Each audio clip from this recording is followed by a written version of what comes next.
Bonjour, bonjour à toutes les belles amoureuses.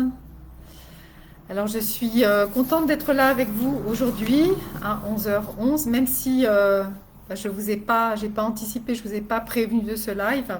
De toute façon, celles qui sont dans ma liste de mails recevront la vidéo par mail.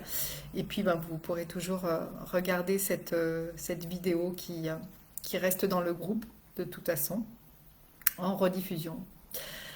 Alors aujourd'hui, j'ai choisi le sujet de la solitude, puisque c'est un sujet qui concerne un thème qui concerne tout le monde, et particulièrement vous, si vous venez de vous séparer d'une personne, ou même si vous vivez avec quelqu'un, on peut ressentir la solitude tout le temps, en toutes circonstances. Donc il faut savoir que c'est vraiment le sentiment de solitude est un sentiment qui est inhérent à la nature humaine et quand on peut le vivre à certains moments de sa vie avec plus ou moins d'intensité. On verra plus précisément tout au long de ce live quand et comment ça se passe. Alors je suppose que si vous écoutez cette vidéo, c'est que vous vous êtes déjà senti seul, que vous avez déjà ressenti cette sensation de vide intérieur, de manque. Hein, mais vous savez pas forcément de quoi ça provient, vous ne connaissez pas forcément la cause. Et je vais vous inviter pour commencer ce live, c'est un peu inhabituel, mais je pense que c'est important, et bien de fermer les yeux, de prendre un petit moment d'introspection et de solitude avec vous-même, et puis d'aller contacter ce sentiment de solitude à l'intérieur de votre corps, si c'est possible, si vous êtes OK avec ça.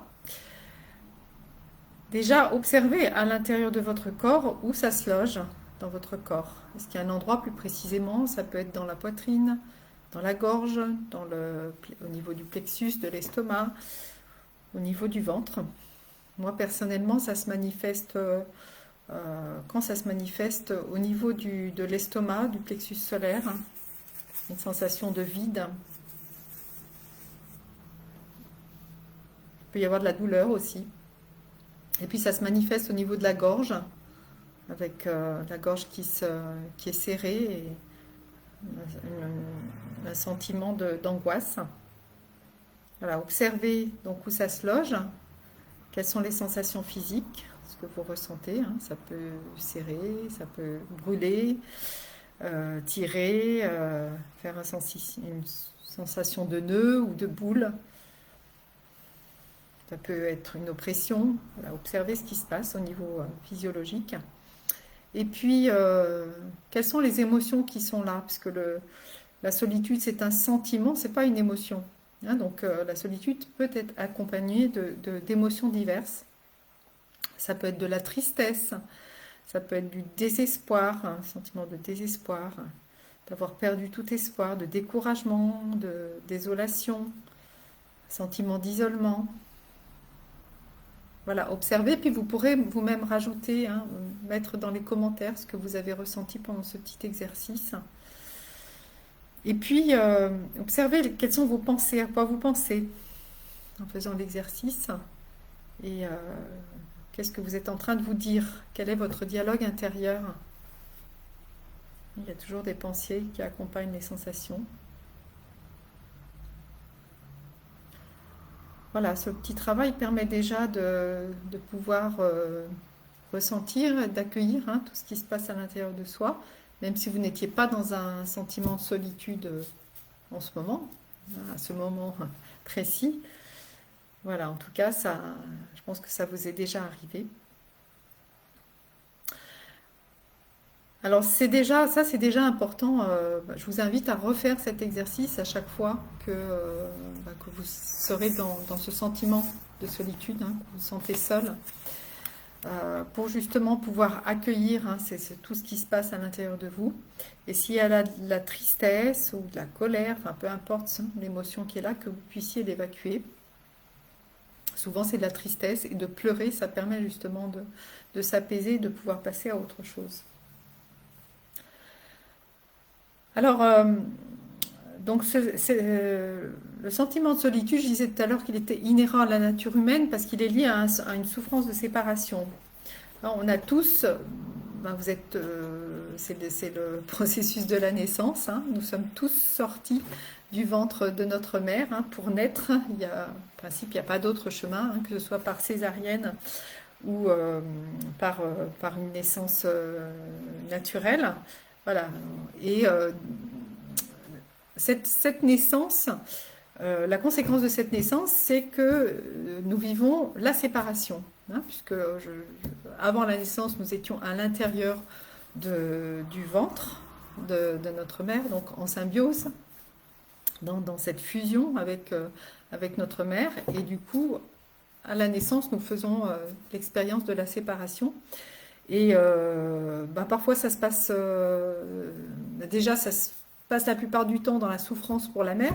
Il faut savoir que c'est aussi cette souffrance, elle est aussi pour le bébé, hein, pour lui, la seule chose qu'il connaît, c'est le ventre, enfin l'intérieur du ventre de la mère, de l'utérus, hein. C'est un endroit qui est chaud, il est dans l'eau, c'est un milieu aqueux, hein. Il y a une certaine odeur, c'est une certaine température, il ne respire pas, hein, il vit sans respirer, il se nourrit sans manger, hein, il est nourri par les vaisseaux, hein, les vaisseaux sanguins, par le placenta, enfin, tout ce que transporte la mère dans son corps et qui arrive dans le placenta. Et dans un endroit très confiné, très restreint.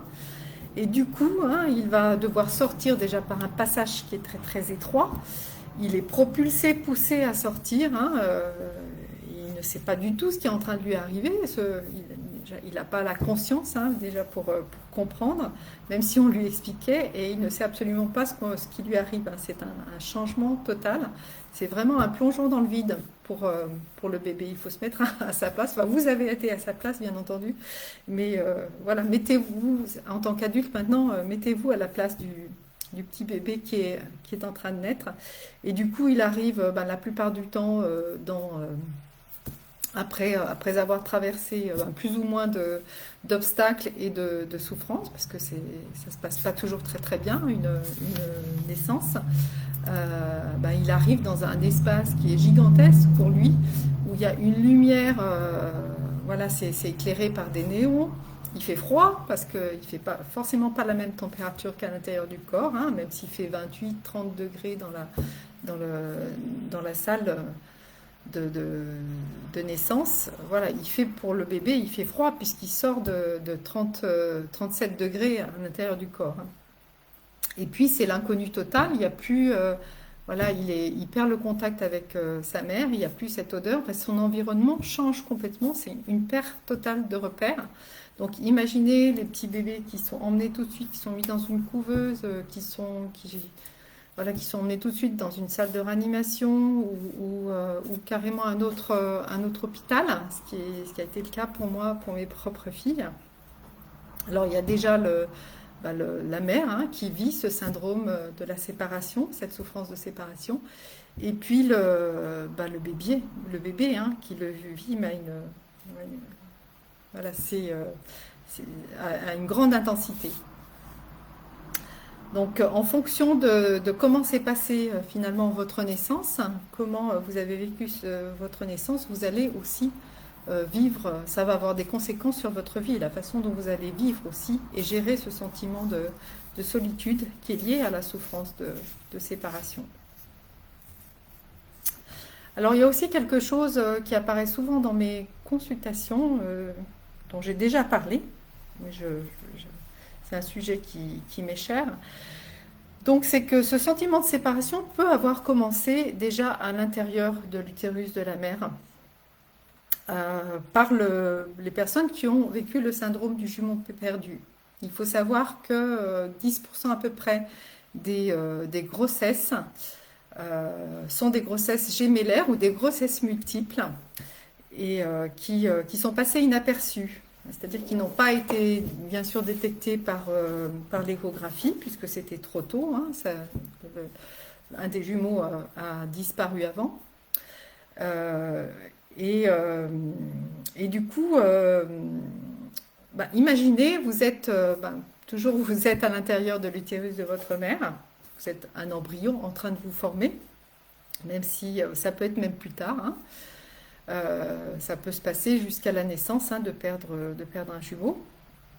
Et vous perdez ce jumeau, hein. Alors pendant un certain temps, vous êtes en contact avec un deuxième petit être qui est à côté de vous, à l'intérieur de l'utérus, et vous grandissez, vous ne connaissez que ça en fait, hein. Vous n'avez jamais connu autre chose de votre vie, et d'un coup, cet être disparaît.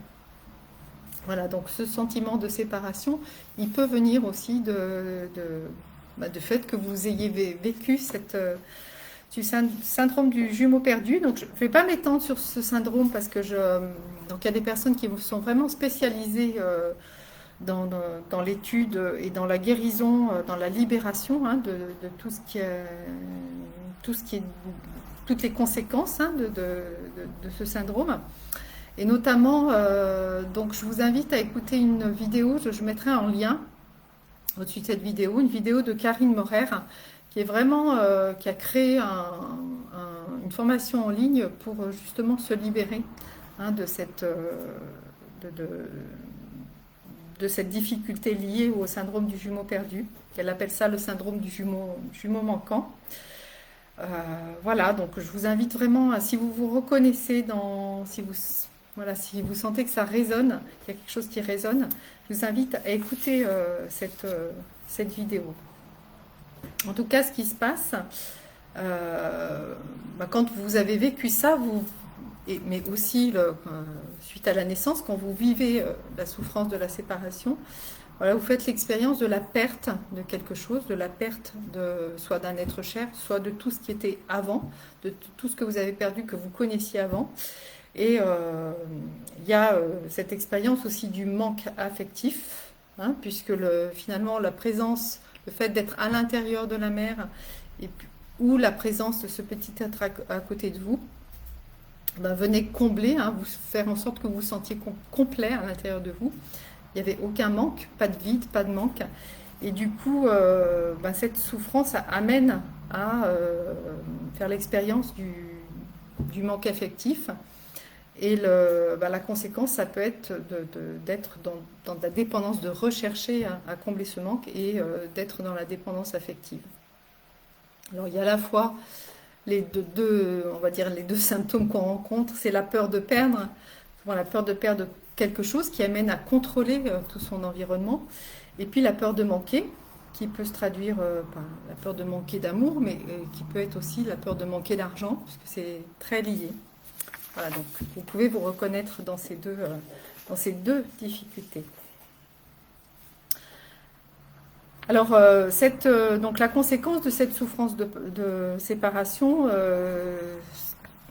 et notamment dans la relation amoureuse, dans la relation de couple, c'est de rechercher sans arrêt à recréer cette fusion, d'avoir le besoin d'aller de l'autre, hein, et de vouloir recréer cette fusion pour se sentir mieux, pour ne plus ressentir ce vide, ce sentiment de solitude. Et ce qui fait qu'il y a une attente, hein, derrière ça, il y a une grosse attente. Et du coup, on peut se transformer à ce moment-là en serial lover, ou on peut appeler ça aussi cœur d'artichaut, c'est-à-dire de tomber amoureuse, la première personne qui va passer, ou presque, hein, on va tomber amoureuse d'elle. Voilà, c'est finalement être dans une relation intime et amoureuse sans vraiment discernement, c'est se laisser juste happer par ce besoin d'aller combler ce vide et ce manque, qui fait qu'au bout d'un moment, au bout d'un certain temps de la relation, on se rend compte que finalement, on n'est pas au bon endroit ou pas avec la bonne personne, mais c'est un petit peu trop tard. On sait jamais trop tard, hein, on peut quitter la personne, mais bon, ça fait perdre quand même pas mal de temps. Alors l'objectif, bien sûr, c'est de s'apaiser, hein, quand vous êtes dans ce processus, hein, c'est que vous avez besoin d'apaiser ce sentiment de solitude. Et il faut savoir que dans l'acte sexuel aussi, on retrouve cette complétude, hein, puisqu'on vient s'emboîter l'un dans l'autre. Voilà, il y a des personnes qui qui sont aussi dans cette addiction au sexe, parce que du coup, quand elles sont dans l'acte sexuel, elles se sentent complètes. Alors ça peut être des hommes, ça peut être des femmes, hein. Je parle pour les hommes et pour les femmes. Voilà, donc ça, c'est ce sentiment de solitude et ce besoin de venir chercher un autre état à tout prix fait qu'on va être dans une relation qui ne sera pas juste, qui sera pas saine en tout cas. On sera dans une relation avec l'autre pour une mauvaise raison.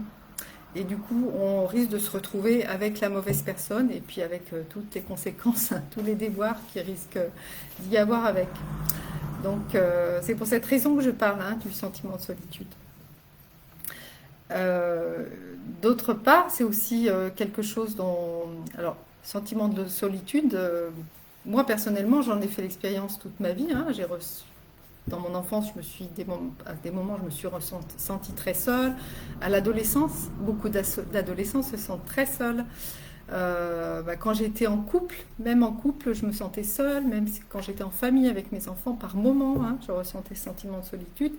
Et puis, quand je me suis séparée, quand je me suis retrouvée vraiment seule, j'ai été aussi confrontée à ce sentiment de solitude.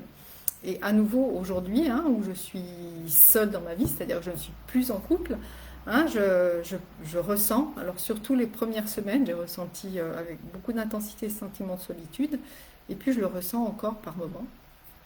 Voilà, donc toutes ces quatre, on peut ressentir finalement ce sentiment de solitude dans tous les cas de figure, puisque tant qu'il n'y a pas quelque chose qui est guéri vraiment au centre de nous, à la source du problème, eh bien, voilà, les événements de votre vie viennent réactiver ce sentiment de solitude.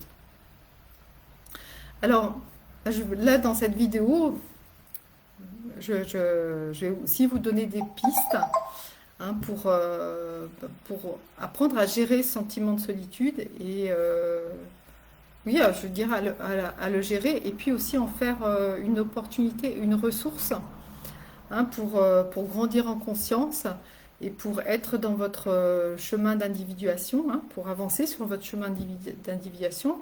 Je vous rappelle que chemin d'individuation, c'est le terme qu'a employé Carl Gustav Jung pour nommer le fait qu'une personne devienne adulte et autonome avec un sentiment de plénitude et de complétude. Voilà, je pense que toute personne désire atteindre ce sentiment de complétude. Alors donc première étape, c'est déjà faire ce que je vous ai fait faire en tout début de la vidéo, c'est au début de live, c'est d'accueillir tout ce qui se passe à l'intérieur de vous. C'est de retourner à l'intérieur de vous. Seul avec vous-même, ça demande justement de cultiver certains moments de solitude dans sa vie pour écouter ce qui se passe à l'intérieur, d'accueillir et avec bienveillance, comme si vous étiez une mère bienveillante pour vous-même. Voilà, d'écouter tout ce que vous avez pu entendre tout à l'heure. Voilà, et ne pas chercher à vouloir à tout prix sortir de cette solitude en allant combler ce sentiment de manque, ce manque, soit par des addictions, soit par des personnes, soit en allant dans une relation, ce que moi j'ai fait pendant toute une partie de ma vie, et que je serais tentée de faire encore de temps en temps. Mais si j'écoute bien mon besoin à l'intérieur de moi, je me dis non, il faut que je reste, j'accueille ça d'abord, pour être pleine de moi avant d'aller dans la relation aux autres.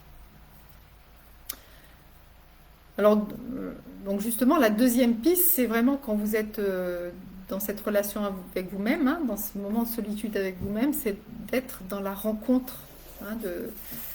avec vous-même.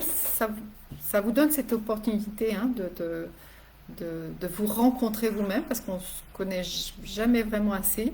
Et si on a l'habitude d'aller à chaque fois qu'on se sent seul, d'aller vers une addiction ou d'aller rejoindre une personne ou un groupe, bah, du coup, on ne sait pas ce qui se passe vraiment à l'intérieur. Donc le fait de prendre ces rendez-vous avec soi-même, ces moments de solitude, ça permet de mieux se connaître et surtout de se reposer, hein, parce que d'être sans arrêt en relation avec quelqu'un, ça peut être fatigant. Donc d'aller se ressourcer à l'intérieur de soi et puis d'entendre ces voix intérieures, hein, parce qu'il y a toujours une petite voix à l'intérieur de vous qui sait ce qui est bon pour vous et qui vous guide vers ce qui est juste et bon pour vous. Mais si vous ne faites pas le silence, vous ne pourrez pas l'entendre. Et puis ça vous permet aussi d'apprécier et d'aimer ce que vous allez découvrir, hein. Euh, voilà, c'est un autre sujet, j'en parlerai dans un autre live, mais quand il y a une séparation, quand on se sent séparé des autres, quand il y a cette souffrance de séparation, il y a aussi cette séparation à l'intérieur de soi, hein. Il y a une séparation entre le soi, qui on est vraiment, euh, euh, et la partie de soi qu'on ne connaît pas. Donc la plupart du temps c'est celle-là. Et puis la partie de soi qu'on connaît, que les autres, qu'on croit connaître, mais qu'on n'aime pas forcément, hein. Il y a cette séparation, pour mieux l'exprimer, entre la partie de soi qu'on accepte et qu'on aime, et celle qu'on n'aime pas. Parce qu'on a tous une partie de soi qu'on rejette ou qu'on n'accepte pas, hein, parce qu'on n'aime pas. Alors oui, la rencontre avec soi-même, ça amène à développer cet espace intérieur pour ressentir, pour réfléchir, hein, pour laisser justement ces voix intérieures émerger, cette guidance intérieure émerger, et puis aussi pour créer, hein, pour avoir cet espace de créativité, pour pouvoir créer tout ce qui fait votre vie, hein, tout ce que vous avez à vivre dans votre vie. Si on ne laisse pas cet espace de solitude, on ne peut pas savoir finalement, hein, ce qui est bon et juste pour soi et vers quoi on a envie d'aller pour être mieux. Alors la solitude vraiment, D'ailleurs, il y a beaucoup de psychologues moi je l'ai entendu ça très jeune, qui disent qu'il faut laisser les adolescents être seuls, hein, et les enfants aussi être seuls pour apprendre à gérer ce sentiment de solitude, que c'est bon pour eux. Et ça se manifeste souvent par de l'ennui. En tout cas, l'autre exprime qu'il s'ennuie. Donc, c'est important de rester avec cet ennui, de s'ennuyer et de rester avec cet ennui pour pouvoir se découvrir. Donc la solitude vraiment favorise ce processus d'individuation. Et si vous n'avez pas vécu ça pendant votre adolescence, c'est pas trop tard, vous pouvez le faire à n'importe quel moment.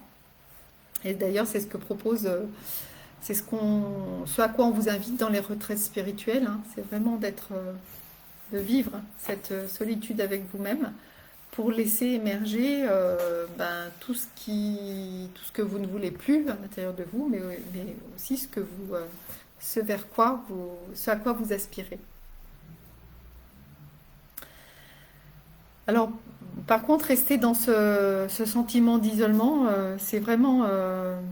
l'isolement, c'est vraiment le contraire, hein. C'est-à-dire que on ne contacte que l'absence euh, dans on va contacter que l'absence des autres. Et ça, c'est vraiment lié à la peur de mourir, qu'est-ce que vit, donc j'en reviens à cette souffrance de séparation, hein, quand l'enfant naît, lors de la naissance, hein, quand l'enfant passe à l'intérieur, quand ça se produit en tout cas à l'intérieur, parce que ça ne se produit pas lors d'une césarienne, quand il passe par le vagin, par le col de l'utérus, lorsqu'il sort finalement du bassin de la mère, hein, voilà, il a ce sentiment de mourir, il meurt à tout il meurt à tout ce qu'il a déjà connu pour aller vers un inconnu total. Et ça, c'est un processus que l'être humain a tendance à revivre lorsqu'il y a des grands changements dans la vie, lorsqu'il y a des changements.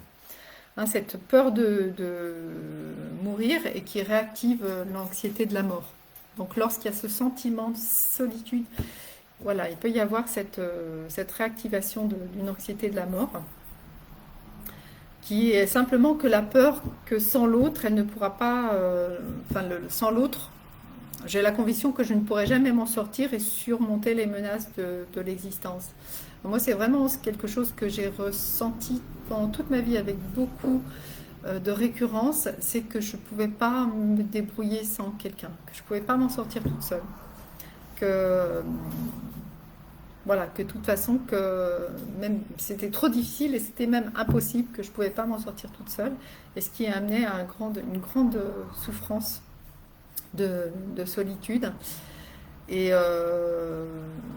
y a énormément de femmes qui vivent ça, hein, parce que ça fait partie de notre culture, hein, et surtout dans ma génération, c'est qu'on nous a inculqué qu'on ne pouvait pas, que sans un homme, en tout cas moi c'est ce que ma mère et toute la lignée de femmes au-dessus, derrière moi, hein, ma grand-mère, mon arrière-grand-mère, etc., m'ont transmis, c'est que sans un homme à ses côtés, on ne peut pas s'en sortir, hein, on ne peut pas y arriver toute seule. Et qu'on a besoin d'un homme, hein, pour vivre finalement, qu'on ne peut pas vivre sans ça. Voilà, donc il faut aussi se libérer de ces croyances, hein, et de ces transmissions, de toutes ces mémoires qui nous ont été transmises, bien sûr, de façon inconsciente. Voilà, donc ben, n'hésitez pas à mettre des commentaires, que vous soyez sur Facebook ou sur YouTube, mettez-moi des commentaires, des petits pouces, envoyez-moi des cœurs, des pouces, voilà, et surtout pour que YouTube, hein, voit que ben, cette vidéo a un intérêt et qu'elle puisse être diffusée au plus grand nombre. Et puis aussi parce que c'est bah déjà vos commentaires pour moi sont très inspirants et puis ils sont aussi inspirants pour les autres. Voilà, bah, écoutez, je vous souhaite une très très belle fin de journée, puis je vous dis à la prochaine vidéo.